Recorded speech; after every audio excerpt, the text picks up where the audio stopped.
بسم اللہ الرحمن الرحیم.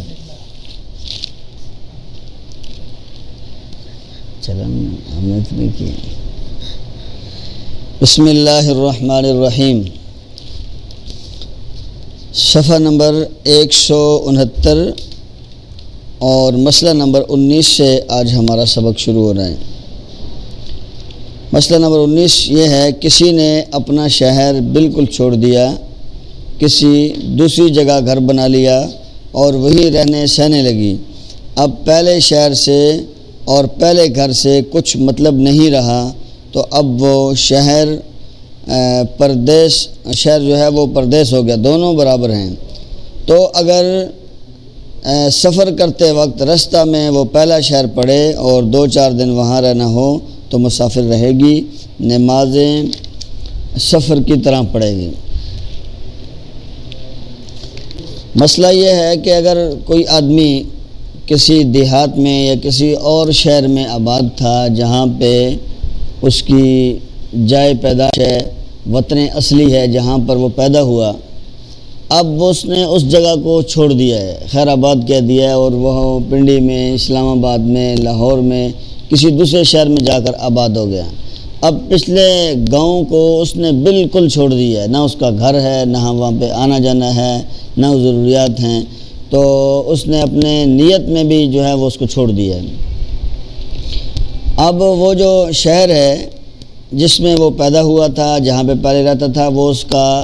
وطن ختم ہو جائے گا. اب اس کا وطن وہ ہوگا جہاں پہ وہ آ کر آباد ہوا. لاہور میں آباد ہوا تو لاہور اس کا شہر بن جائے گا، اور اگر پشاور میں آباد ہوا تو پشاور شہر بن جائے گا. تو اگر سفر کرتے ہوئے لاہور سے جو ہے وہ راولپنڈی اگر چھوڑ کے لاہور گیا تھا، تو اب راولپنڈی سے سفر شروع کیا یا لاہور سے شروع کیا اور راستے میں راولپنڈی آتا ہے جہاں پہ وہ پہلے رہتا تھا، تو وہاں پہ وہ مسافر ہی رہے گا. پہلے اس مسئلے میں بتایا گیا تھا اگر اس کا گھر وہاں پر موجود ہے تو وہاں پہنچتے ہی اس کا سفر ختم ہو جائے گا، اور اگر اس نے اپنے وطن کو بالکل چھوڑ دیا ہے تو پھر وہ وہاں پر بھی مسافر ہی رہے گا اور وہاں سفر والی نمازیں ہی پڑھے گا. مسئلہ نمبر 20، اگر کسی کی نمازیں سفر میں قضا ہو گئی تو گھر پہنچ کر بھی ظہر، عصر، عشاء کی 2 ہی رکعتیں 2 رکعتیں قضا پڑھے. اور اگر سفر سے پہلے مثلا ظہر کی نماز قضا ہو گئی تو سفر کی حالت میں 4 رکعتیں اس کی قضا پڑھے. مسئلہ یہ ہے کہ نماز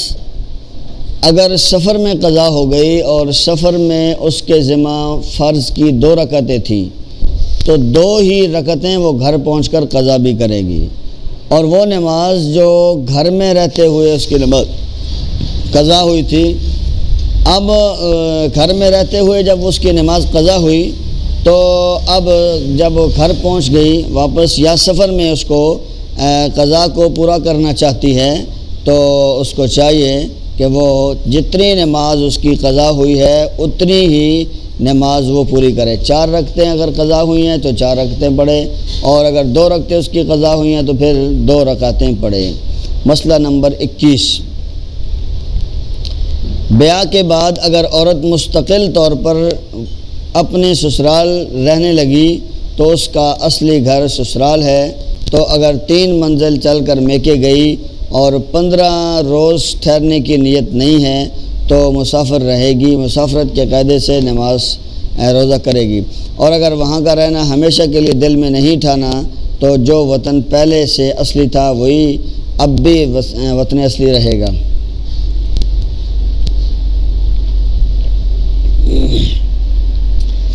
اگر کسی لڑکی کی شادی ہو گئی اور شادی کے بعد وہ اپنے سسرال رہنے لگی، یعنی اپنے میاں کے گھر رہنے لگی، تو اس کے گھر کے درمیان اور میاں کے گھر کے درمیان 48 میل کا فاصلہ ہے. تو اس کا اصلی گھر سسرال ہے، اور 3 منزل چل کر میکے گئی اور 15 روز ٹھہرنے کی نیت نہیں ہے تو مسافر رہے گی. جب اس کی شادی ہو کر جو ہے وہ دوسرے شہر میں چلی گئی جہاں 48 میل کا سفر ہے، تو وہاں جب جائے گی تو اس کا یہ پہلے والا گھر ختم ہو جائے گا اور سسرال اس کا اصلی گھر بن جائے گا۔ سسرال سے میکے جب جائے گی تو اگر 15 روز وہاں پر ٹھہرنے کا ارادہ ہے پھر تو پوری نماز پڑھے گی، 15 دن سے کم ٹھہرنے کا ارادہ ہے تو پھر مسافروں والی نماز اپنے ماں باپ کے گھر میں بھی مسافروں والی نماز پڑھے گی۔ مسافرت کے قاعدے سے نماز روزہ کرے، اور اگر وہاں کا رہنا ہمیشہ کے لیے دل میں نہیں ٹھانا تو جو وطن اصلی پہلے تھا وہی رہے گا، اور اگر وہاں ہمیشہ کے لیے رہنے کا ارادہ نہیں ہے، یہ عورت کی نیت پر ڈیپینڈ کرتا ہے۔ اگر اس نے ہمیشہ وہاں پہ نہیں رہنا ہے، واپس پھر اپنے گھر میں آنا ہے یا اپنے گاؤں میں آنا ہے، عارضی طور پر وہاں گئی ہے تو پھر جو ہے وہ اس کے لیے مسائل تبدیل ہو جائیں گے۔ پھر اگر یہاں آ گئی تو پھر یہاں پر اس کو پوری نماز پڑھنا پڑے گی، پھر اس کا وطن ختم نہیں ہوا۔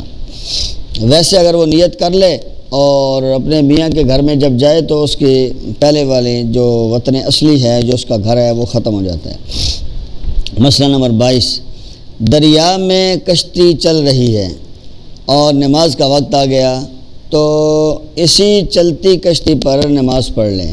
اور کھڑے ہو کر پڑھنے میں سر گھومیں تو بیٹھ کر نماز پڑھیں۔ کشتی پانی کے اندر چل رہی ہے اور نماز کا وقت آ گیا تو اسی چلتی کشتی پر نماز پڑھے، اور کھڑے ہو کر پڑھنے میں سر گھومے تو بیٹھ جائیں۔ اس لیے کہ پانی میں جب کشتی چل رہی ہوتی ہے تو مستقل جب پانی کی طرف دیکھا جاتا ہے تو سر گھومنا شروع ہو جاتا ہے، تو اس کا خطرہ ہے کہ کہیں دریا میں یا کشتی میں گر نہ جائے، اس لیے بیٹھ کر نماز پڑھ لیں اور جس طرف منہ ہو نماز پڑھ لیں۔ اور اگر قبلہ کی طرف منہ ہو سکتا ہے آسانی کے ساتھ تو پھر قبلہ کی طرف منہ کرے، اگر بار بار مڑ رہی ہے تو پھر جس طرح ممکن ہو پڑھ لیں۔ مسئلہ نمبر 23، ریل پر نماز پڑھنے کا بھی یہی حکم ہے۔ چلتی ریل پہ نماز پڑھنا درست ہے، اور اگر کھڑے ہو کر پڑھنے سے سر گھومے یا گرنے کا خوف ہو تو بیٹھ کر پڑھے۔ چلتی ہوئی ریل ہے، اس میں کھڑے ہو کر نماز پڑھنا اگر آسان ہو تو پڑھ لیں، اگر ممکن نہ ہو تو بیٹھ کر نماز پڑھ لیں، اس لیے کہ چلتی ہوئی گاڑی میں، چلتی ہوئی ریل میں اگر کھڑے ہو کر نماز پڑھے تو سر گھومنے کا اور چکر آنے کا خطرہ ہے۔ مسئلہ نمبر 24، نماز پڑھتے میں ریل پھر گئی، کشتی پھر گئی اور قبلہ دوسری طرف ہو گیا تو نماز ہی میں گھوم جاوے، تھوڑا سا اپنے آپ کو سینے کو گھما کر قبلہ کی طرف کر لے اور وہ قبلہ کی طرف منہ کر لیں۔ کشتی دوسری طرف پھری ہے تو یہ بھی تھوڑا سا گھوم کر جائے وہ قبلہ کی طرف ہو جائے، اور اگر ریل گھوم گئی ہے تو یہ اپنے سینے کو قبلہ کی طرف سیدھا کر لے، بیٹھے بیٹھے یا کھڑے کھڑے جس طرح ممکن ہو۔ مسئلہ نمبر 25، اگر 3 منزل جانا ہو، یعنی 3 منزل سے مراد ہے 48 میل 76 کلومیٹر، جب تک مردوں میں سے کوئی اپنا محرم یا شوہر ساتھ نہ ہو تو اس وقت تک سفر کرنا درست نہیں ہے۔ بے محرم کے سفر کرنا بڑا گناہ ہے، اور اگر 1 منزل یا 2 منزل جانا ہو تب بھی بے محرم کے ساتھ جانا بہتر نہیں، حدیث میں اس کی بھی بڑی ممانعت آئی ہے۔ شرعی سفر ہو یعنی 48 کلومیٹر ہو، 48 میل ہو تو پھر بغیر محرم کے سفر پر جانا جائز نہیں ہے، حرام ہے۔ حتیٰ کہ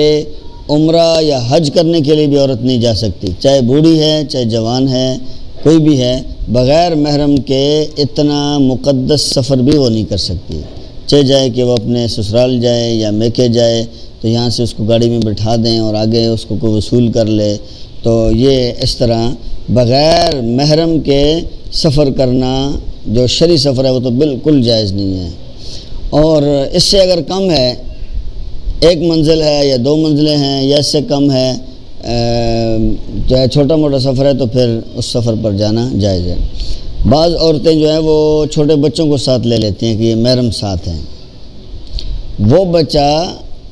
جو ماں پر بہن پر کسی پر کنٹرول نہیں کر سکتا تو وہ محرم بے شک محرم ہے، وہ بچہ ہے، نابالغ ہے، یا بالغ بھی ہے تو اس کو تو اپنی بھی حالت کا پتہ نہیں ہے، تو اس محرم کا ساتھ رہنے میں کوئی فائدہ نہیں ہے۔ ایسا محرم ساتھ ہو جو اس پر کنٹرول بھی کر سکے، اگر کنٹرول نہیں کر سکتا ہے تو پھر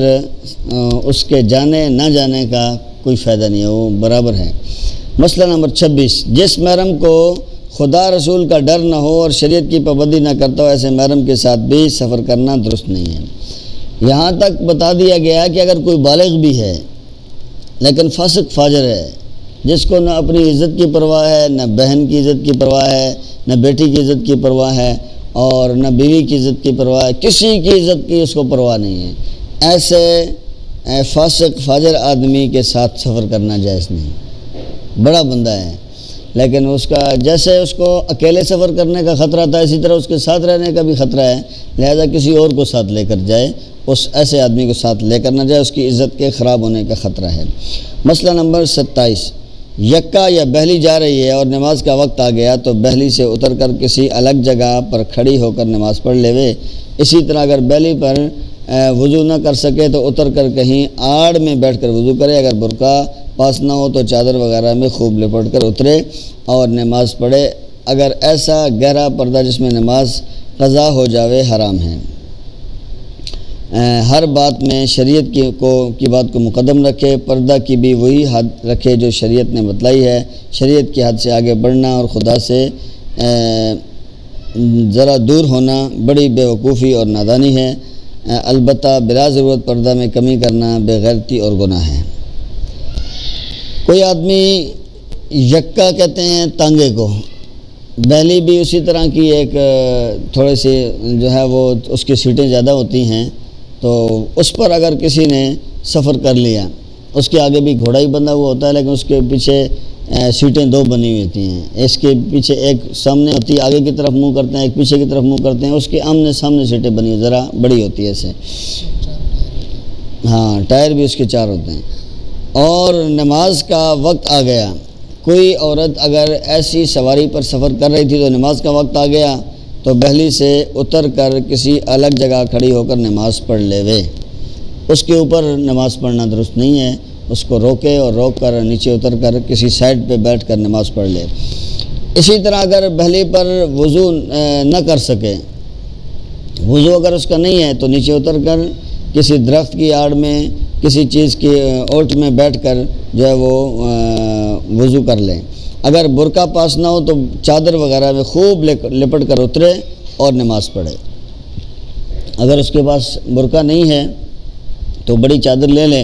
اور بڑی چادر اوپر اوڑھ کر سائڈ پہ بیٹھ کر نماز وضو بھی کرے اور نماز پڑھ لے۔ ایسا گہرا پردہ جس میں نماز قضا ہو جاوے حرام ہے۔ وہ نماز کو نہ دیکھ کے اپنے پردے کو دیکھتی رہے کہ میرا پردہ جو ہے وہ میں باپردہ ہوں، لہٰذا میں نے اگر بہلی کو رکوایا اور نیچے میں نے نماز پڑھی اور وضو کیا تو لوگ میرے برقعے کو اور چادر کو دیکھ لیں گے، تو وہ تو ویسے بھی نظر آ رہی ہیں۔ تو اس لیے ایسا گہرا پردہ کرنا حرام ہے، اس سے بچنا ہے، اور شریعت نے جتنا پردہ کرنے کا حکم دیا ہے اتنا ہی پردہ کرنا ہے، اس کی حدود کو آگے کراس کرنا یہ گناہ ہے، اور حدود کو اس انداز میں کراس کرنا کہ بلا ضرورت پردے کو کھولنا، جہاں پر ضرورت ہے وہ تو ہے، ڈاکٹر کے سامنے کھولنا ہے، حکیم کے سامنے کھولنا، جتنی ضرورت ہے اس کے مطابق، اور بغیر ضرورت کے جو ہے وہ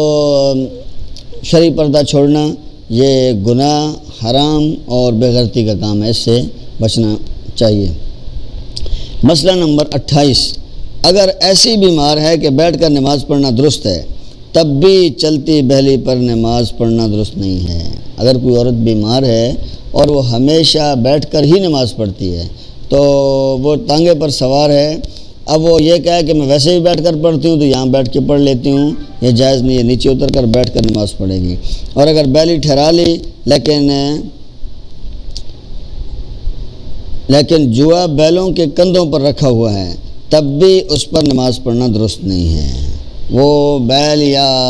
جو ہوتا ہے گھوڑا ہوتا ہے اس کے کندھوں پر بیل رکھی ہوئی ہوتی ہے، جوا رکھا ہوا ہوتا ہے، وہ 2 بانس ہوتے ہیں یا 2 لکڑیاں ہوتی ہیں، دونوں طرف اس کے بندھی ہوئی ہوتی ہیں، گاڑی اس کو روک دیا لیکن وہ دونوں بانس اور دونوں لکڑیاں اس کے اوپر ہی پڑی ہوئی ہیں، تو پھر رکی ہوئی یکے اور بیلی کے اوپر نماز پھر بھی پڑھنا درست نہیں ہے، نیچے اتر کر نماز پڑھے گی تب درست ہوگی۔ بیل الگ کر کے نماز پڑھنا چاہیے، اگر وہ پڑھنا چاہتی ہے تو گھوڑے کو اور بیل کو کھول کر علیحدہ کر دے اور وہ 2 لکڑیاں زمین پر ٹیک دے، پھر اگر کوئی بیٹھ کر وہاں پہ نماز پڑھنا چاہتی ہے تو نماز پڑھ سکتی ہے، ویسے اجازت نہیں ہے۔ یکا کا بھی یہی حکم ہے، جب تک گھوڑا کھول کر الگ نہ کر دیا جائے اس وقت تک اس پر نماز پڑھنا درست نہیں ہے۔ مسئلہ نمبر 29، اگر کسی کو بیٹھ کر نماز پڑھنا درست ہو تو پالکی اور میانے پر بھی نماز پڑھنا درست ہے، لیکن پالکی جس وقت کہاروں کے کندھوں پر ہو اس وقت پڑھنا درست نہیں ہے۔ زمین پر رکھوا لے تب نماز پڑھے۔ اونٹوں کے اوپر جو کجاوا ہوتا ہے، پہلے زمانے میں عورتیں اس میں سفر کرتی تھی، اس کا بھی یہی حکم ہے، اس کو اتروا کر نیچے رکھ لے اور پھر اس کے اندر اگر نماز پڑھنا چاہتی ہے تو نماز پڑھے، یا اسے باہر نکل کر سائڈ پہ نماز پڑھے۔ مسئلہ نمبر 30، اگر اونٹ سے یا بہلی سے اترنے میں جان یا مال کا اندیشہ ہے تو بدون اترے بھی نماز پڑھ سکتی ہیں۔ باہر نکلنے میں کسی جان کا خطرہ ہے یا مال کا خطرہ ہے کہ کوئی چھین لے گا تو پھر بغیر اترے بھی اونٹ کے اوپر ہی نماز پڑھ سکتی ہے، لیکن یہ تب ہے کہ جب کوئی شرعی عذر ہو۔ اگر شرعی عذر نہ ہو تو پھر نیچے اتر کر اس میں نماز پڑھے۔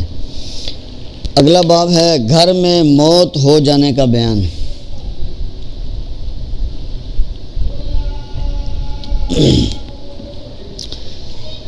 گھر میں موت ہو جانے کا مطلب یہ ہے کہ گھر میں فوتگی ہو جائے تو عورتوں کو کیا کردار ادا کرنا چاہیے۔ جو بندہ مر رہا ہے اس کو کیسے سنبھالنا ہے، وہ مر جائے اس کے بعد کیسے سنبھالنا ہے، اس کو کفن کیسے پہنانا ہے، جنازے کے لیے اس کو تیار کیسے کرنا ہے،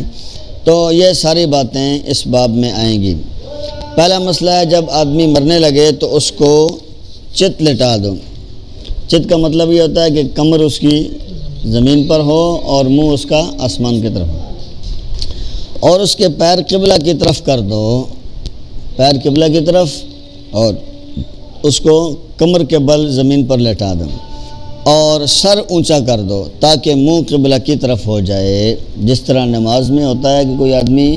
اگر کھڑے ہو کر نماز نہیں پڑھ سکتا، بیٹھ کے نہیں پڑھ سکتا، جس طرح اس کو لٹانے کا حکم دیا گیا تھا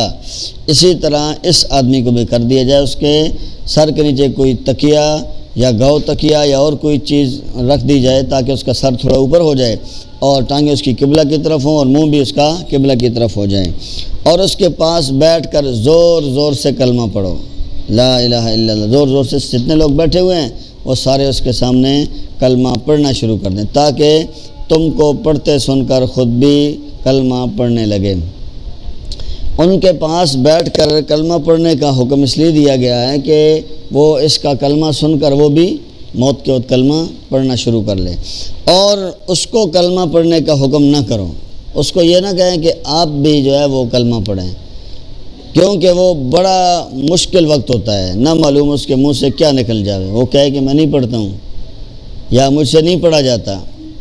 تو پھر یہ ہوگا کہ وہ گناہ گار ہو جائے گا اور کلمے سے محروم ہو جائے گا۔ اس لیے اس کے سامنے کلمہ پڑھتے رہیں اور وہ اس کلمے کو سن کر خود ہی کلمہ پڑھ لے۔ اس کو کہتے ہیں کلمے کی تلقین کرنا، یعنی اس کے پاس بیٹھ کر زور زور سے کلمہ پڑھنا تاکہ سن کر وہ بھی پڑھ لے، لیکن اس کو کلمہ پڑھنے کا حکم نہ دیا جائے۔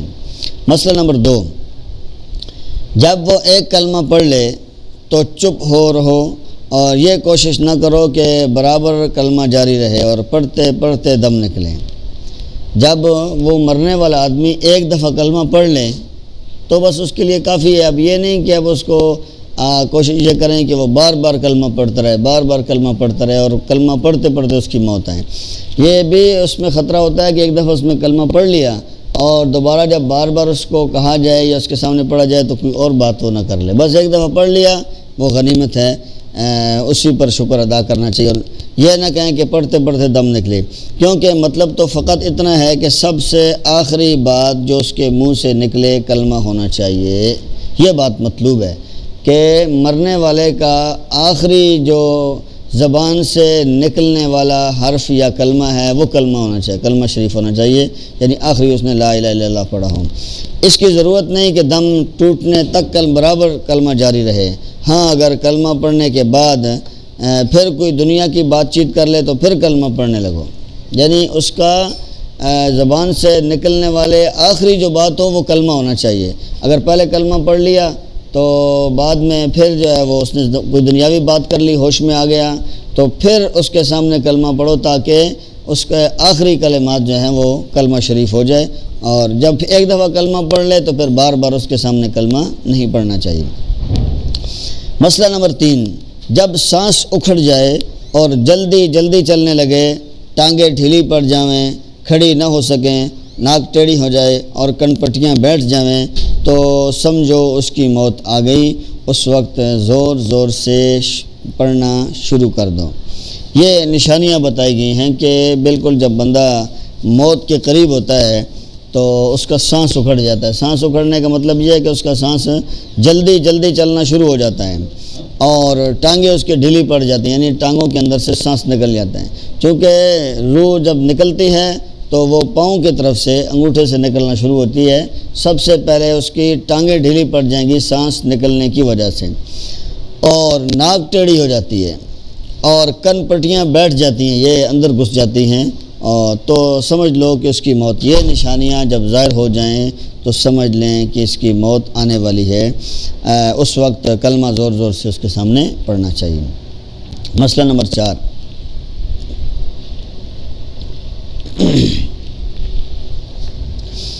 سورہ یاسین پڑھنے سے موت کی سختی کم ہو جاتی ہے۔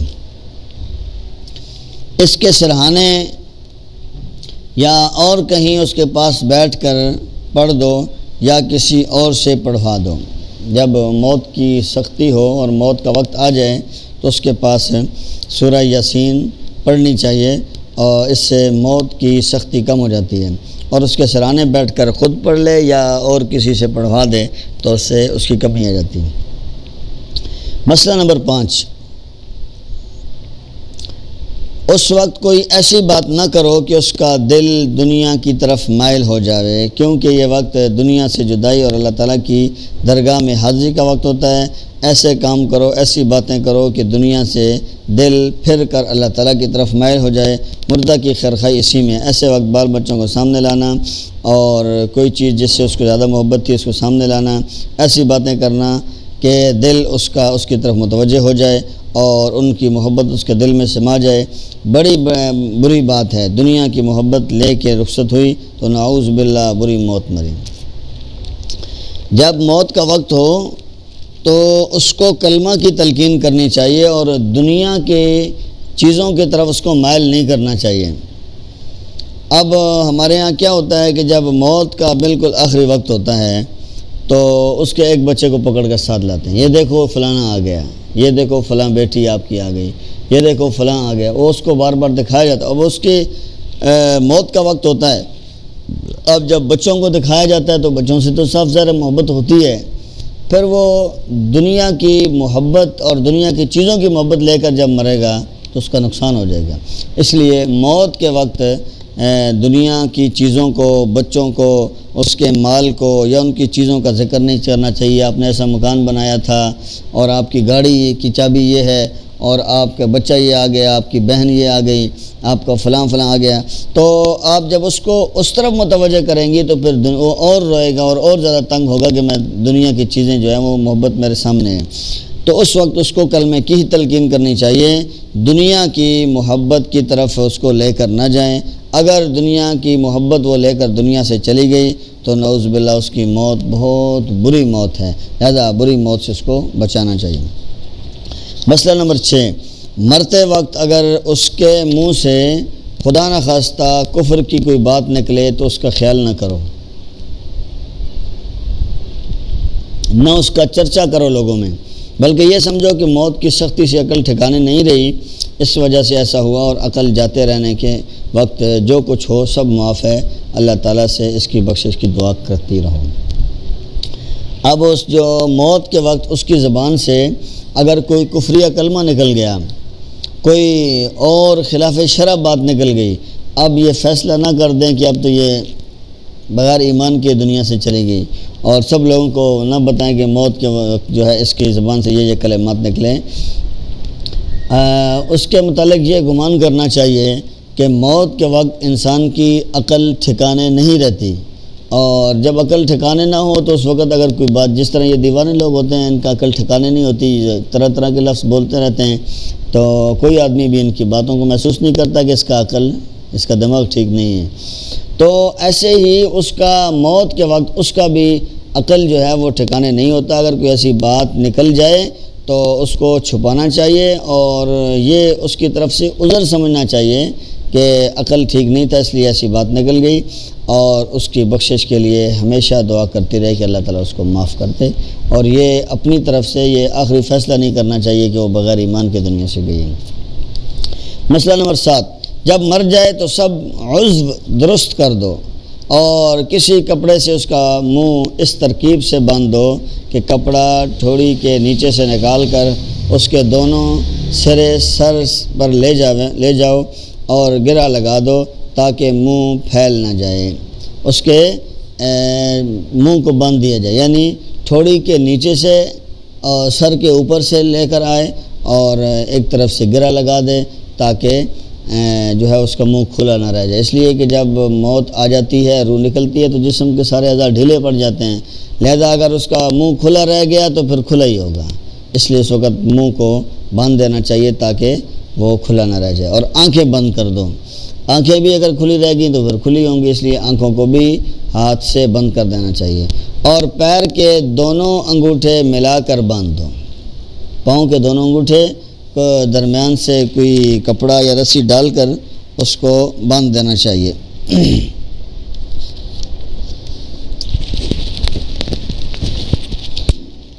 تین کام کرنے ہیں جب بندہ فوت ہو جائے۔ پہلا کام یہ کرنا ہے کہ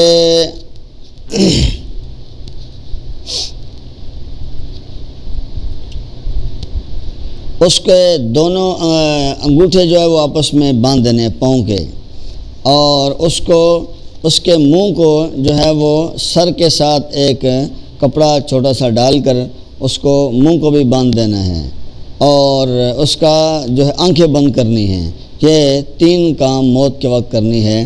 تاکہ ٹانگیں پھیلنے نہ پاویں۔ پھر کوئی چادر اڑا دو اور نہلانے اور کفنانے میں جہاں تک جلدی ہو سکے ممکن یہ کرو، اس کو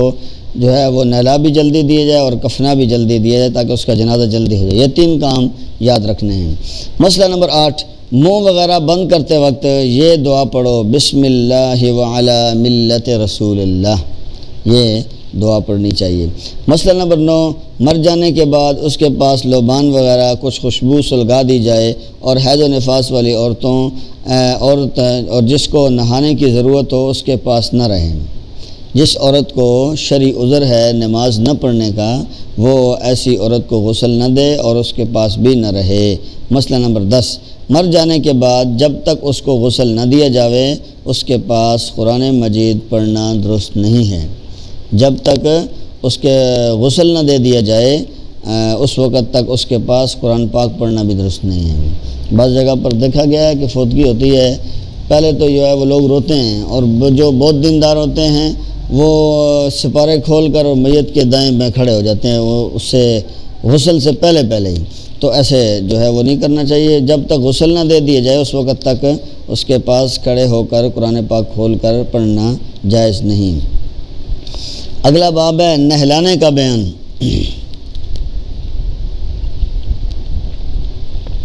میت کو غسل دینے کا بیان۔ جب غور و کفن کا سب سامان ہو جائے اور نہلانا چاہو تو پہلے کسی تخت یا بڑے تختہ کو لوبان یا اگربتی وغیرہ خوشبودار چیز کی دھونی دے دو، 3 دفعہ یا 5 دفعہ یا 7 دفعہ چاروں طرف دھونی دے کر مردے کو اس پر لٹا دو اور کپڑے اتار لو، اور کوئی کپڑا ناف سے لے کر زانوں تک ڈال دو کہ اتنا بدن چھپا رہے۔ جب کفن کا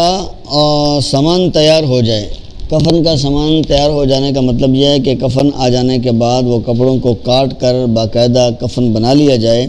اور اس کی قبر کی بھی اطلاع مل جائے کہ قبر بھی تیار ہو چکی ہے، اور اس کے بعد اگر نہلانا چاہو تو پہلے اس کو کسی پھٹے پر تختے پر لٹا کر لوبان یا اگربتی وغیرہ کی خوشبو دے دو، اس لیے کہ مردے سے بعض اوقات تھوڑی بہت سمیل آتی ہے، اس سے لوگوں کو تکلیف ہوتی ہے۔ یہ پہلے لوبان کی جو ہے وہ دھنی اس کو دے دو اور خوشبو لگا دو، 3 دفعہ لگاؤ یا 5 دفعہ لگاؤ یا 7 دفعہ لگاؤ مردے کو، پھر اس پر لٹا دو اور کپڑے اتار لو، اور کوئی کپڑا ناف سے لے کر زانوں تک ڈال دو کہ اتنا بدن اس کا چھپا رہے۔ مسئلہ نمبر 2، اگر نہلانے کی کوئی جگہ الگ ہے کہ پانی کہیں الگ بہہ جاوے گا تو خیر، نہیں تو تخت کے نیچے گڑھا کھدوا لو کہ سارا پانی اسی میں جمع رہے۔ اگر گڑھا نہ کھدوایا اور پانی سارے گھر میں پھیلا تب بھی کوئی گناہ نہیں، غرض فقط یہ ہے کہ آنے جانے میں کسی کو تکلیف نہ ہو اور کوئی پھسل کر گر نہ پڑے۔ تو جہاں پر اس میت کو غسل دیا جائے گا تو اگر نیچے کوئی نالی وغیرہ ہے یا پانی کا رخ نالی کی طرف ہے اور آنے جانے والوں کو اس سے کوئی تکلیف نہیں ہے، آج کل تو گڑھا کھودنا گھروں میں مشکل ہوتا ہے، اس لیے کہ چپس ڈلی ہوئی ہوتی ہے، فرش ڈلے ہوتے ہیں، ماربل لگا ہوتا ہے، تو یہاں پر تو یہ کام مشکل ہوتا ہے۔ لہذا اس کو ایسی جگہ پر غسل دیا جائے کہ پانی وہاں سے بہہ کر ڈائریکٹ نالی میں چلا جائے، تو گڑھا کھودنا ضروری نہیں ہے۔ اگر ایسا بھی ممکن نہ ہو، وہ پانی کمرے کے اندر پھیل بھی جائے تو کوئی حرج نہیں۔ اصل جو ہے وہ پانی کو جمع کرنے کا اور نکالنے کا مقصد یہ ہے کہ میت کے گھر میں عام طور پر لوگوں کا آنا جانا ہوتا ہے، تو کوئی پاؤں جو ہے اس کا پھسل کر کو گر نہ پڑے، کسی کا نقصان نہ ہو جائے، ہاتھ پاؤں نہ ٹوٹ جائے، اس لیے یہ بتایا گیا ہے کہ اس پانی کا انتظام پہلے کر لو کہ پانی کس طرف نکلے گا۔ اگر وہ اس کمرے کے اندر پھیلتا ہے اور لوگ باہر جو ہے وہ آ جا رہے ہیں تو پھر کوئی حرج نہیں ہے، بعد میں پانی کو صاف کر لیا جائے۔ نہلانے کا طریقہ، پہلے مردے کو استنجا کرا دو، لیکن اس کی رانوں اور استنجے کی جگہ اپنا ہاتھ مت لگاؤ اور اس پر نگاہ بھی نہ ڈالو، بلکہ اپنے ہاتھ میں کوئی کپڑا لپیٹ لو اور جو کپڑا ناف سے لے کر زانوں تک پڑا ہے اس کے اندر دھلاؤ، پھر اس کو وضو کرا دو، لیکن نہ کلی کراؤ، نہ ناک میں پانی ڈالو، نہ گھٹنے تک ہاتھ دھلاؤ، بلکہ پہلے منہ دھلاؤ اور پھر ہاتھ کونی سمیت، پھر سر کا مسا، پھر دونوں پیر، اور اگر 3 دفعہ روئی تر کر کے دانتوں اور مسوڑوں پر پھیر دی جائے اور ناک کے دونوں سوراخوں میں پھیر دی جائے تو بھی جائز ہے۔ اور اگر مردہ نہانے کی حاجت میں یا حیض و نفاس میں مر جائے تو اس طرح سے منہ اور ناک میں پانی پہنچانا ضروری ہے۔ نہلانے کا مکمل طریقہ اس میں بتایا گیا ہے کہ نہلانا شروع کس طرح کرنا ہے۔ سب سے پہلے مردے کو استنجا کرانا ہے، لیکن استنجا کراتے وقت اس کی رانوں اور استنجے کی جگہ پر ہاتھ نہیں لگانا ہے۔ ہاتھ نہ لگانے کا مطلب یہ ہے کہ ہاتھ کے اوپر کپڑے کا موٹا دستانہ چڑھا لے اور جب اس کی نجاست کو صاف کرے یا رانوں کو دھوئے تو جسم کے ساتھ ہاتھ لگے تو وہ اس کو محسوس نہ ہو، ہاتھ پر دستانہ چڑھا لے، اور جب وہ ہاتھ پر دستانہ یا کپڑا چڑھا ہوا ہوگا تو پھر ہاتھ لگانے سے محسوس نہیں ہوگا، اس کی نجاست کو صاف کرے، اس کو استنجا کرا دے۔ اس پر نگاہ بھی نہ ڈالے، ہاتھ بھی نہ لگائے اور اس پر نگاہ بھی نہ ڈالے، بلکہ اپنے ہاتھ میں کوئی کپڑا لپیٹ لو جو ناف سے لے کر زانوں تک پڑا ہے، اس کے اندر ہاتھ اس کو دھلاؤ، پھر اس کو وضو کراؤ، پورا اس کو وضو کرانا ہے۔ پہلے اس کو استنجا کرانا ہے، پھر غسل سے پہلے اس کو پورا وضو کرانا ہے۔ وضو کرانے کا طریقہ کیا ہے کہ کلی بھی نہیں کرانی اور ناک میں پانی بھی نہیں ڈالنا، لیکن اگر کوئی عورت جو ہے وہ حیض کی حالت میں فوت ہو گئی، نفاس کی حالت میں فوت ہو گئی تو پھر اس کے منہ اور ناک میں پانی پہنچانا ضروری ہے۔ اس کے بعد گھٹنے تک ہاتھ نہیں دھلانا۔ سب سے پہلے زندہ آدمی تو اپنے دونوں ہاتھ گھٹوں تک دھوتا ہے، تو اس کے گھٹوں تک ہاتھ نہیں دھلانے ہیں، بلکہ پہلے منہ دھلاؤ، پورا اس کا پہلے منہ دھلاؤ۔ پہلے استنجا کراؤ، استنجا کرانے کے بعد پورا وضو کراؤ۔ اگر وہ اس کو غسل کی ضرورت ہے، نفاس یا حیض کی حالت میں یا مرد تھا جنبی حالت میں فوت ہو گیا تو اس کے منہ اور ناک میں پانی ڈالو، ویسے ضرورت نہیں، ناک اور منہ میں پانی ڈالنے کی ضرورت نہیں ہے۔ تو اس کے بعد پھر اس کو جو ہے وہ دونوں ہاتھ دھلاؤ، اور ہاتھ جو ہے وہ گھٹوں تک نہیں دھلانے ہیں، پھر ہاتھ کونی سمیت دھلاؤ، ہاتھ گھٹوں تک نہیں دھلانے، ہاتھ کونیوں سمیت پورے ہاتھ ایک ہی دفعہ دھلانے ہیں۔ پھر سر کا مسح کراؤ، پھر دونوں پیر، اور اگر 3 دفعہ روئی تر کر کے دانتوں اور مسوروں پر پھیر دی جائے اور ناک کے دونوں سوراخوں میں پھیر دی جائے، یہ اس آدمی کے لیے ہے کہ جو پہلے سے پاک ہے، وہ پلیتی کی حالت میں اور بغیر غسل کے فوت نہیں ہوئی، وہ پہلے سے پاک تھی، تو کوئی روئی گلی کر کے اس کے ناک کے اندر مار دی جائے اور جو ہے وہ کانوں کے سوراخوں میں مار دی جائے۔ اور اگر مردہ نہانے کی حاجت میں حیض نفاس میں مر جائے تو اس طرح سے منہ اور ناک میں پانی پہنچانا ضروری ہے، اور ناک اور منہ اور کانوں میں روئی بھر دو تاکہ وضو کراتے وقت نہلاتے وقت پانی اندر نہ جانے پائے، اس لیے کہ مردہ تو اپنی حفاظت نہیں کر سکتا ہے۔ جب آپ اس کو غسل دیں گی تو اس کے ناک میں پانی چلا جائے گا، کان میں پانی چلا جائے گا، اس لیے وہاں پر روئی ڈال دی جائے تاکہ پانی جو ہے اس ناک اور منہ کے اندر نہ جائے۔ جب وضو کرا چکو تو سر کو گلے خیرو سے یا کسی اور چیز سے جس سے صاف ہو جاوے، جیسے بیسن یا کھلی یا صابن سے مل دھویں۔ یہ اس طرح کی چیزیں ہیں اس زمانے میں، آج کل تو صابن ہی ہوتا ہے، اور پہلے زمانے میں اس طرح کی چیزیں ہوتی تھیں کہ ان کے ساتھ جو ہے وہ چہرے کو اچھی طرح صاف کیا جاتا، یا مٹی ہوتی تھی گلے خیرو، اس کے ساتھ جو ہے وہ جسم پر مل کر تو پھر پانی ڈالا جاتا تھا، جسم صاف ہو جاتا تھا۔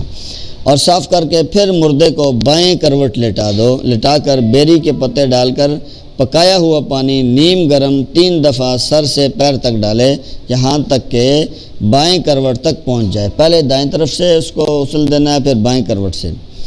پھر دانی کروٹ پر لٹا دے، اور اسی طرح سر سے پیر تک 3 مرتبہ اتنا پانی ڈالے کہ دانی کروٹ تک پہنچ جاوے۔ اس کے بعد مردے کو اپنے بدن کی ٹیک لگا کر ذرا بٹھلائے اور اس کے پیٹ کو آہستہ آہستہ ملے اور دباوے۔ اگر کچھ پانی نکلے، کچھ پخانہ نکلے تو اس کو پونچھ کے دھو ڈالے، اور وضو اور غسل میں اس کے نکلنے سے کچھ نقصان نہیں، اب نہ دہراؤ۔ پھر اتنا کچھ جب آپ کر چکے ہیں تو مردے کو تھوڑا سا اوپر کر کے اپنے جسم کے کسی حصے کے ساتھ اس کو ٹیک لگا اور اس کے پیٹ کو آہستہ آہستہ ملو۔ کوئی پخانہ وغیرہ یا کوئی چیز نکلنے والی ہے تو نکل جائے، جب نکلے تو پھر دوبارہ اس کو استنجا کرا کے اس نجاست کو صاف کر دیں۔ نئے سرے سے پھر جو ہے اس کو غسل دینا اور وضو کرانا دوبارہ ضروری نہیں ہے۔ اس کے بعد پھر اس کو بائیں کروٹ پر لٹا دو اور کافور پڑا ہوا پانی سے سر سے پیر تک 3 دفعہ ڈالیں، پھر سارا بدن کسی کپڑے سے پونچھ سے کے اس کو کفنا دو، پھر اس کو کفن پہنا دو۔ مسئلہ نمبر 4، اگر بیری کے پتے ڈال کر پکایا ہوا پانی نہ ہو تو یہی سادہ نیم گرم پانی کافی ہے، اسی طرح 3 دفعہ نہلا دیوے اور بہت تیز گرم پانی سے مردے کو نہ نہلاوے، اور نہلانے کا یہ طریقہ جو بیان ہوا سنت ہے۔ اگر کوئی اس طرح 3 دفعہ نہ نہلاوے بلکہ 1 دفعہ سارے بدن کو دھو ڈالے تب بھی فرض ادا ہو گیا۔ 3 دفعہ فرض ہے، 3 دفعہ سنت ہے اور 1 دفعہ فرض ہے۔ اگر کسی نے 1 ہی دفعہ غسل دیا تو غسل تو اس کا ہو جائے گا، اگر 3 دفعہ دیا تو سنت ادا ہونے سے ثواب بھی زیادہ مل جائے گا اور صفائی بھی اچھی طرح ہو جائے گی۔ یہ غسل کر دینے کا طریقہ اور کفنانے کا طریقہ یہ گھر میں عورتوں کو، مردوں کو، سب کو آنا چاہیے۔ ایک جگہ پر ایسا ہوا کہ وہ گھر میں والد فوت ہو گیا اور اس کے 6-7 بیٹے ہیں ماشاءاللہ، اور سارے آرمی میں ہیں، کوئی کیا پڑھے لکھے ہیں دنیاوی اعتبار سے۔ غسل دینے کا وقت آیا تو قاری صاحب ہمارے گئے جب وہاں پر تو دیکھا کہ موٹر لگائی ہوئی، جس طرح گاڑی دھوتے ہیں نا اس طرح باپ کو نہلا رہے ہیں موٹر لگا کر۔ قاری صاحب نے کہا یہ کیا کر رہے ہیں؟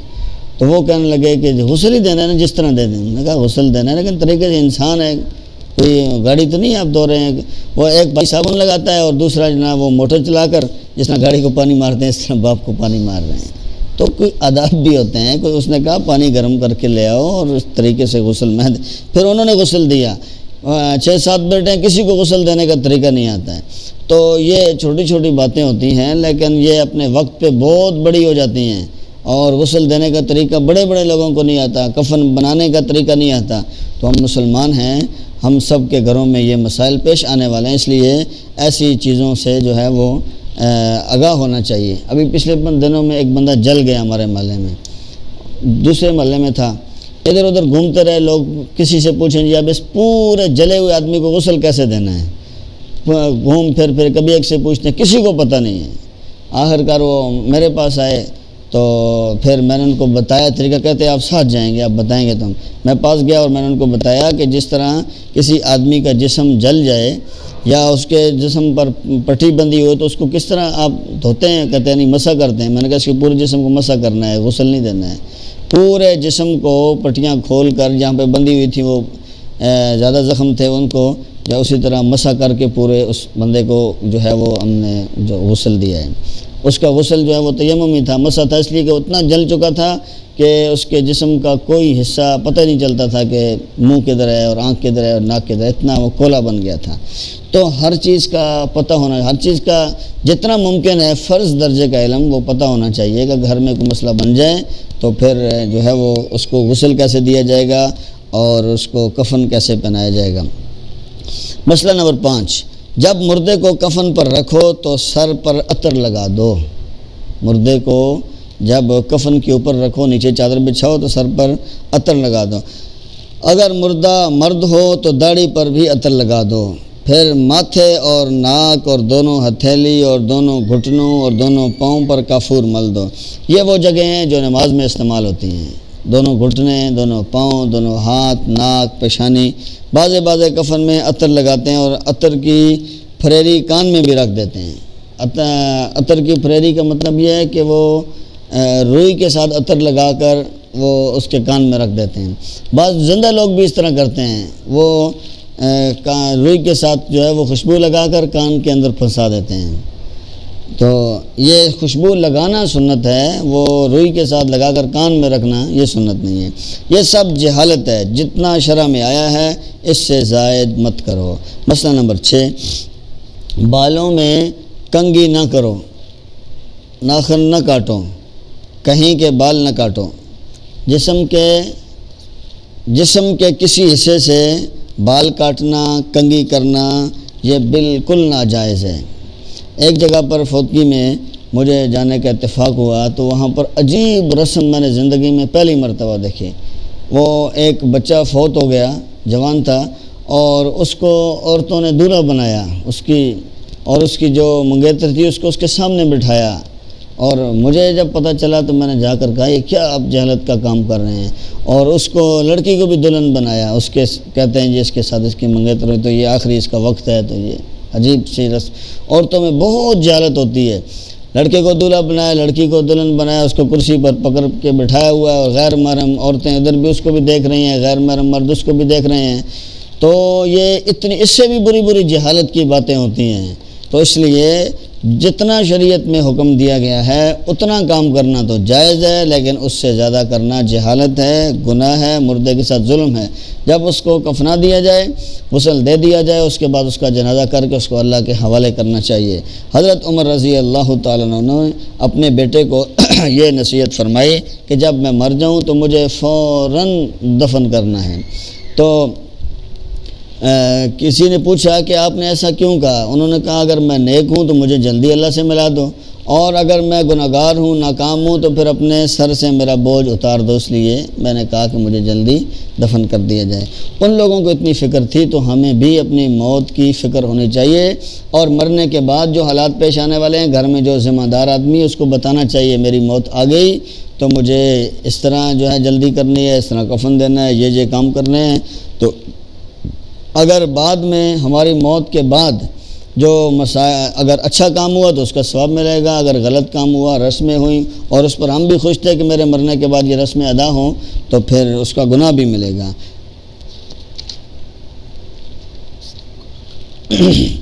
مسئلہ نمبر 7،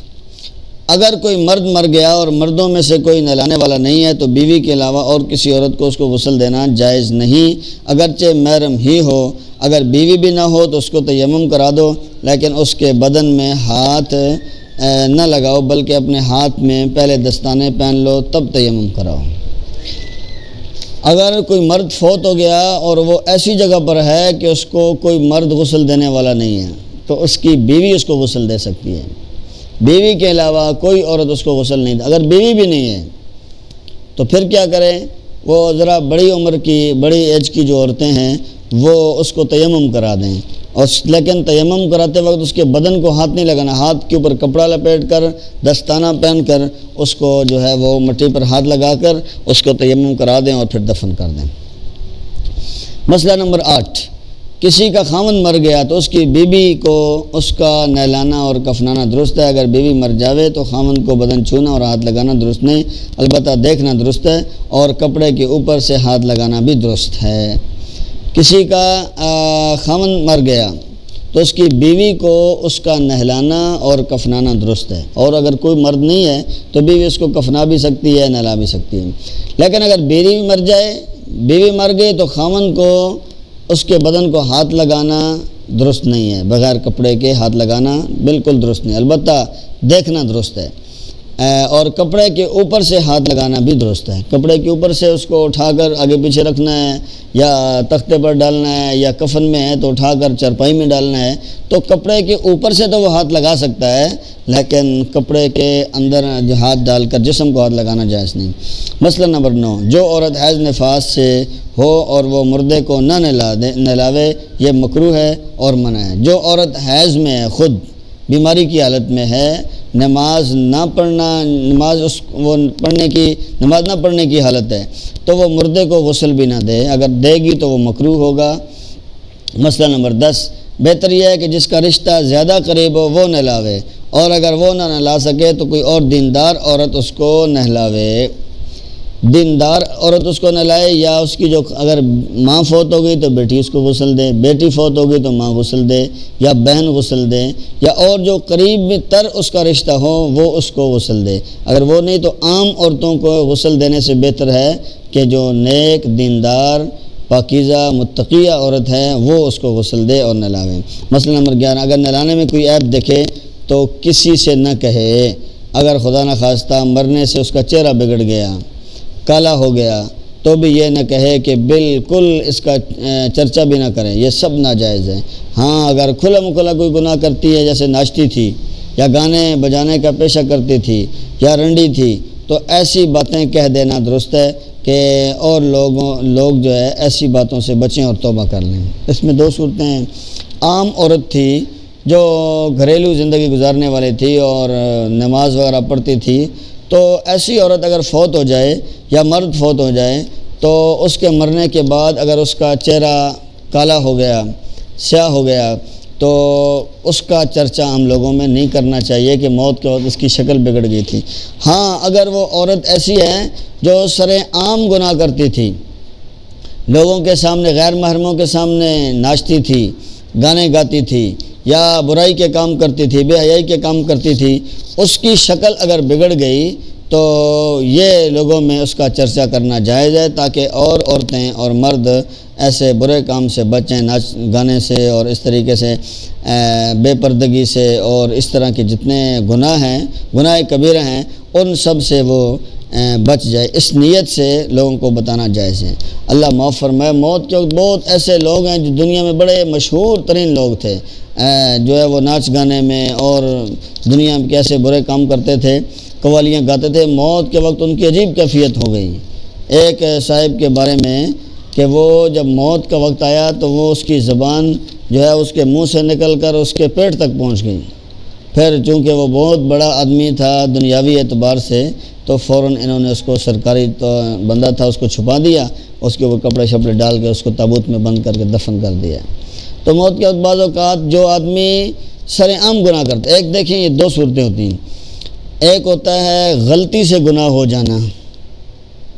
اور ایک ہوتا ہے جان بوجھ کے گناہ کرنا، پتہ بھی ہے یہ گناہ ہے پھر بھی اس گناہ کو کرنا، اور ہمیشہ کرنا، بار بار اس گناہ کو کرنا۔ اس کی مثال میں اس طرح دیتا ہوں کہ ایک ہوتا ہے نوٹ کا پھٹ جانا۔ نوٹ اگر غلطی سے پھٹ جائے، آپ اس کو بینک میں لے کے چلے جائیں، وہ آپ کے وہ نوٹ چینج کر کے نیا 5000 کا نوٹ دے دے گا۔ لیکن اگر آپ نے نوٹ کو پھاڑا ہے، آپ نے اس کو پھاڑ کے اس کے ٹکڑے ٹکڑے کر دیے ہیں، پھر وہ ٹکڑے جب آپ لے کر شاپر میں ڈال کر بینک میں جائیں گے تو آپ کو پکڑ لیں گے کہ آپ نے اپنے ملک کی کرنسی کی توہین کی ہے، یہ پھٹا تو نہیں ہے، آپ نے پھڑا ہے اور آپ نے توہین کی ہے، لہذا وہ آپ کو پکڑ لیں گے، نہ پیسے دیں گے اور نہ آپ کو چھوڑیں گے۔ اس لیے یہ جو گناہ ہوتا ہے جان بوجھ کر بار بار گناہ کرنا، تو یہ جو بار بار گناہ کرنا ہوتا ہے اس کی مثال ایسے ہے کہ گناہ، یہ سرکشی اس کو کہتے ہیں، یہ معاف نہیں ہے۔ اور جو گناہ غلطی سے ہو جائے، ایک دفعہ ہو جائے، پھر معافی مانگے، پھر اللہ تعالیٰ سے وعدہ کرے، پھر معافی مانگے، وہ ہوتا ہے نوٹ کا پھٹ جانا، غلطی سے پھٹ گیا، اللہ بھی معاف کر دیتے ہیں، چلو انسان ہے۔ لیکن جو جان بوجھ کر دیدہ دلیری کے ساتھ، جان بوجھ کر اور ارادے کے ساتھ گناہ کرتا ہے اور پھر ہمیشہ زندگی میں اس کو کرتا ہے، وہ گناہ بغیر توبہ کے کبھی معاف نہیں ہوگا اور اس کو اللہ تعالیٰ وہ سرکشی کو معاف نہیں کریں گے۔ اس لیے جو عام گناہ ہیں، سر عام گناہ ہیں، ان گناہوں سے بچنا چاہیے۔ اللہ تعالیٰ ہم سب کو عمل کی توفیق عطا فرمائے۔ یہ ایک سوال ہے، کیا درود شریف پڑھنے کے فوراً بعد سجدہ سہو کیا جا سکتا ہے؟ جی ہاں، کیا جا سکتا ہے۔ طریقہ تو یہ ہے کہ عبدہ و رسولہ کے بعد سجدہ سہو کرنا ہے، لیکن کوئی پھر بھول گیا تو درود شریف کے بعد تک نماز کا سلام بھی پھیر دیا، پھر بھی کر سکتا ہے، درود شریف کے بعد بھی کر سکتا ہے، اور جو ہے وہ اگر دعا نہیں پڑھی تو بھی کر سکتا ہے۔ تو ایک سوال یہ ہے کہ جو سوال آپ لکھتی ہیں اس کو واضح سوال لکھا کریں کہ نماز میں درود شریف پڑھنے کے بعد، اب یہاں پہ صرف درود شریف لکھا ہوا ہے تو درود شریف تو نماز کے باہر بھی پڑھا جاتا ہے، اس لیے سوال کو واضح لکھا کریں۔ اگر کوئی حالت حیض میں سفر کر رہا ہے تو اس جگہ پہنچ کر وہ پاک ہو جائے تو نماز کا کیا حکم ہے؟ اگر 15 دن کے کم کی نیت ہو، یہ مسئلہ کتاب میں کل کے سبق میں گزر چکا ہے، اس میں دوبارہ دیکھ لیں، اگر نہ ملا تو پھر میں انشاءاللہ بتا دوں گا، یہ اس میں تفصیل سے اس میں گزرا ہوا ہے۔